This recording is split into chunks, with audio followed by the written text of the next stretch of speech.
The New Orleans Saints beat the Bears 36-25 in Chicago. It was a statement win to me. And you got to be very careful when you look at this game. The Bears scored 2 touchdowns in garbage time. The truth is the game was not close. It was at one point, 36-10 from going into with 4 minutes left. The Bears made it 36-18 with 2 minutes and 30 seconds left, and they got another touchdown with 50 seconds left. Other than those 2 garbage time touchdowns, this game was a blowout. And those 2 touchdowns really helped Bears quarterback Mitchell Trubisky's final stat line look a lot better than it really was. He was not good. Mitchell Trubisky was not good on Sunday against the New Orleans Saints. I said this was a key matchup. I said, look, he struggled in the past. He's got to do good against this defense. And he didn't. He didn't do well.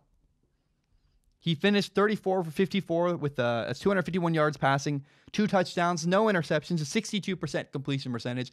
Again, a lot of those completions came at the very end of the game in garbage time.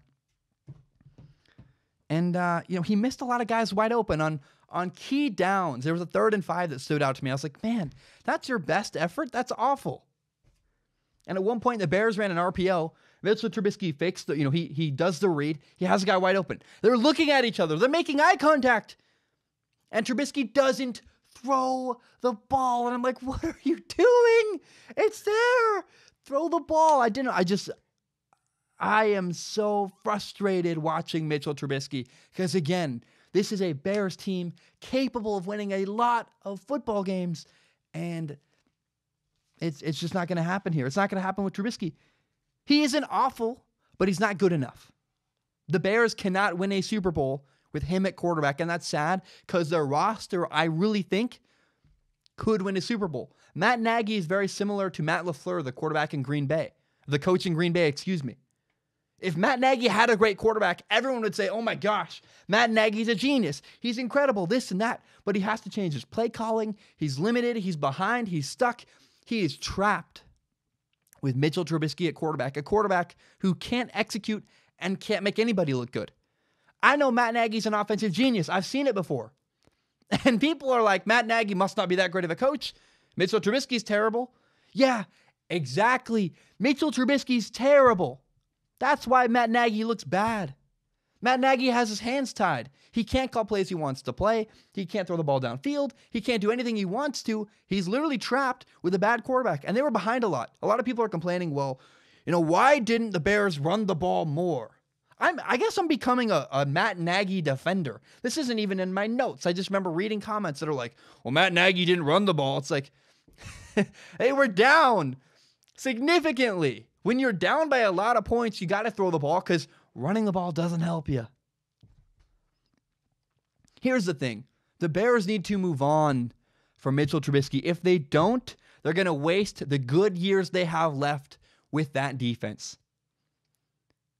Being a true Bears fan, I'm not a Bears fan, but if you are a true Bears fan, what that means is you're not blindly loyal and blindly supporting your quarterback, Mitchell Trubisky. If you're a true Bears fan, that means you want what's best for your team. Are you a Mitchell Trubisky fan or are you a Bears fan? Because right now, those two camps are not working in the same direction. A Mitchell Trubisky fan does not have the same interests as a Bears fan. A Bears fan wants to win games, and winning games and winning a Super Bowl means getting rid of Mitchell Trubisky. I don't like saying that. He seems like a great guy who's done a lot for the city of Chicago with organizations and giving his money away, all kinds of stuff.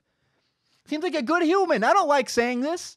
I don't like being mean to Mitchell Trubisky. Well, because what I'm saying is I guess it's personal. That stinks. I'm calling for the guy's job. That's hard. I don't like living with that.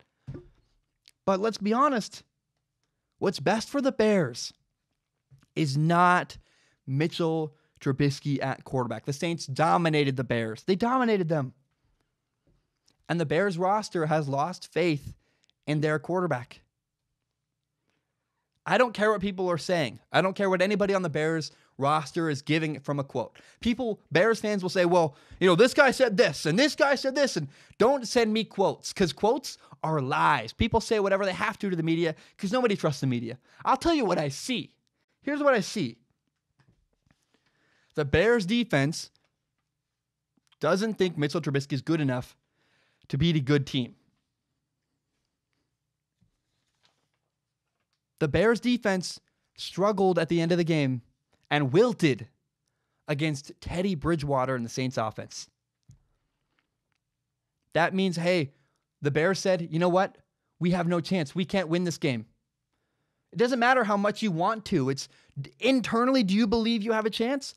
And the Bears looked like internally, they're going to keep fighting, but they lost hope deep inside their hearts and said, you know what? No matter what we do on this team, Mitchell Trubisky's not good enough to help us beat the Saints. We have no chance in this game. That's why the Bears gave up 36 points. Their great defense gave up 36 points because they lost hope. I know it's silly. I know far too often broadcasters talk about hope and these ideas that are like very, very like, that's not analysis of football, but so much of the game of football is emotion. There's emotional swings and emotional tides in games. Does your team believe they have a chance? It matters in every phase of the game. The offensive line, guys, it's effort. Your effort diminishes when you don't think you have a chance to win the game. And the minute the Bears realized, oh, our quarterback isn't good enough to help us win the game, even their best effort, what they thought was their best effort, they couldn't put out there because they just lost hope deep inside. I know that's silly. I know it makes people mad. Bears fans are furious, I'm sure, listening to this. But Mitchell Trubisky is not the answer with Chicago. Now, how about the Saints? The Saints made a bunch of plays all over the field. Their special teams had a blocked punt. They were fantastic. They had 2 fumble recoveries on defense. And by the way, the Saints are about to get Drew Brees back. It's terrifying. I think it's very possible we get the Saints and the Patriots in the Super Bowl. 2 really good teams, the 2 best teams in football to me.